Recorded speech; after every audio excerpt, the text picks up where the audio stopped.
بسم اللہ الرحمن الرحیم۔ تاریخ اسلام کے دلچسپ واقعات کا انتخاب۔ حضرت سلیمان فارسی رضی اللہ تعالیٰ عنہ۔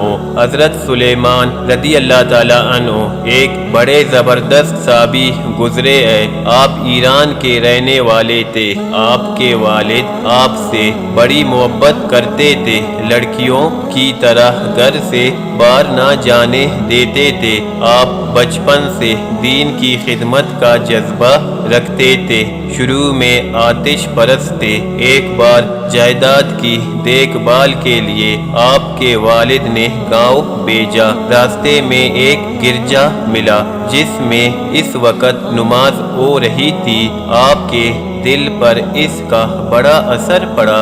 اب آپ کو سچے دین کی تلاش ہوئی۔ ایک قافلے کے ساتھ چپکے سے شام پہنچے۔ عیسائی پادریوں کے ساتھ رہنے سہنے لگے، مگر آپ کو ان سے تشفی نہ ہوئی۔ پادریوں کی زبان سے عرب میں آخری نبی صلی اللہ علیہ وآلہ وسلم کے ظہور کی خبر سنا کرتے تھے۔ انہیں ان کا انتظار تھا۔ ایک بار ایک عربی قافلے سے ملاقات ہوئی۔ آپ نے گائے بکریاں پال رکھے تھے، سب اس قافلے کے سپرد کر دیا اور کہا مجھے اس کے بدلے تم اپنے شہر لے چلو۔ وہ لائے تو مگر بدعہدی کر کے آپ کو غلام بنا لیا اور ایک یہودی کے ہاتھ بیچ دیا۔ اب بیچارہ پابند ہو گیا، حضور صلی اللہ علیہ وآلہ وسلم کی خدمت میں حاضر نہ ہو سکے۔ حضور صلی اللہ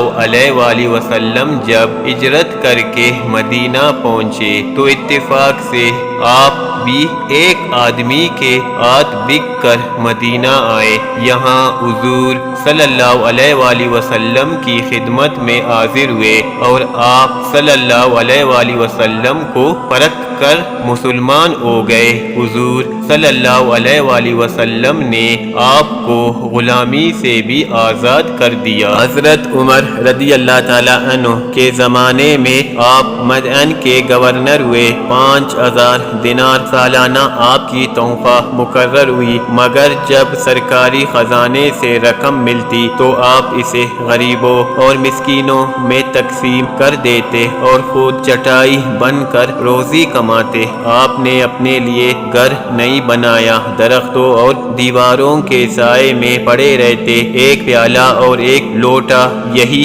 ہمارے گورنر کا کل سامان تھا۔ اس پر بھی یہ حال کہ جب مرنے کے قریب ہوئے تو ان چیزوں کو دیکھ کر روتے تھے۔ انہیں یہ بھی بوجھ معلوم ہوتی تھی